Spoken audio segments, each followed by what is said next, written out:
wabarakatuh. Perkenalkan, nama saya Khadijah dengan nomor induk mahasiswa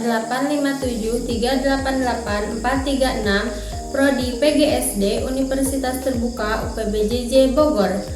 Pada video kali ini saya akan melakukan tugas mata kuliah PDGK 4107 Praktikum IPA di SD.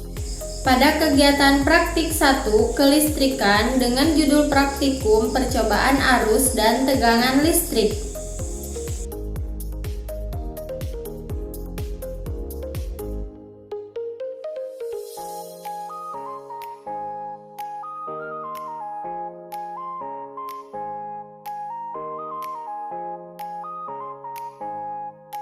Tujuan praktikum kali ini yaitu yang pertama, menjelaskan aliran arus dalam suatu rangkaian listrik.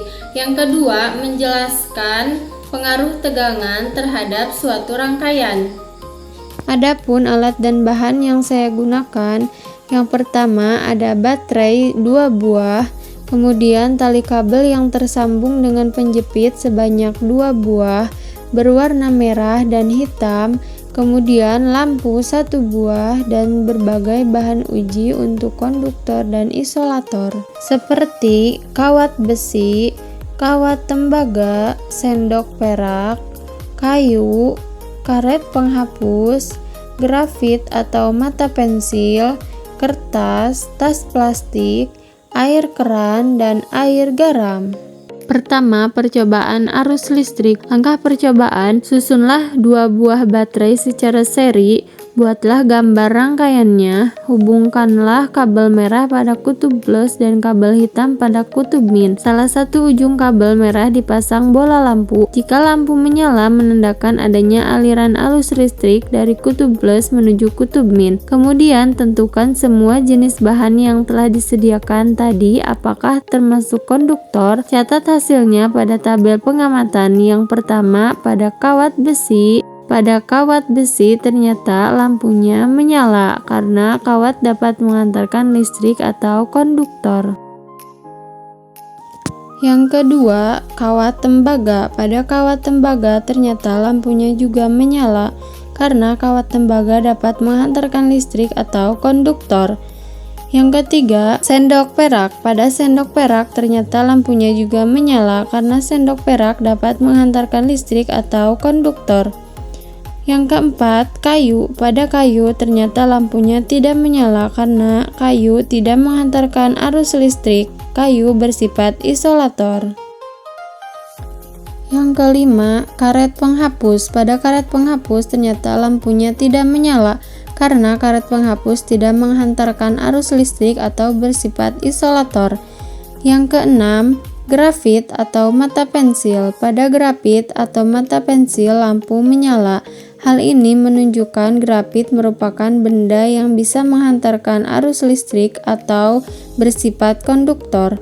Yang ketujuh, kertas. Pada kertas ternyata lampu tidak menyala karena kertas merupakan benda yang tidak menghantarkan arus listrik atau isolator. Yang kedelapan, tas plastik. Pada tas plastik, lampu juga tidak menyala karena tas plastik merupakan bahan yang tidak menghantarkan arus listrik atau isolator. Yang kesembilan, air keran. Pada air keran ternyata lampu tidak menyala karena air keran merupakan bahan yang tidak menghantarkan arus listrik atau isolator. Yang kesepuluh, air garam. Pada air garam ternyata lampunya menyala. Artinya, air yang bercampur garam dapat menghantarkan arus listrik. Jadi, air garam juga bersifat konduktor. Kesimpulannya, agar arus listrik dapat mengalir, kita membutuhkan penghantar yang bersifat konduktor. Bahan yang mampu meneruskan arus listrik disebut konduktor, sedangkan bahan yang tidak dapat mengalirkan arus listrik disebut isolator. Berdasarkan percobaan yang dilakukan, kelompok konduktor meliputi kawat besi, kawat tembaga, sendok perak, grafit atau mata pensil, serta air garam. Sebaliknya, kayu, karet penghapus, kertas, tas plastik, dan air keran termasuk ke dalam kelompok isolator. Yang kedua, percobaan tegangan listrik. Percobaan pertama, buatlah rangkaian seperti berikut. Sambungkan pada baterai, amati apakah lampunya menyala. Ternyata hasilnya lampunya tidak menyala karena kedua ujung kabelnya sama-sama berada di muatan positif, sehingga rangkaian tersebut tidak ada tegangan listriknya. Percobaan kedua, buatlah rangkaian seperti berikut, kemudian tempelkan ujung kabel pada kutub baterai positif dan negatif, mati hasilnya. Ternyata hasilnya lampunya menyala namun agak redup karena muatan listriknya tidak terlalu besar, hanya menggunakan satu baterai.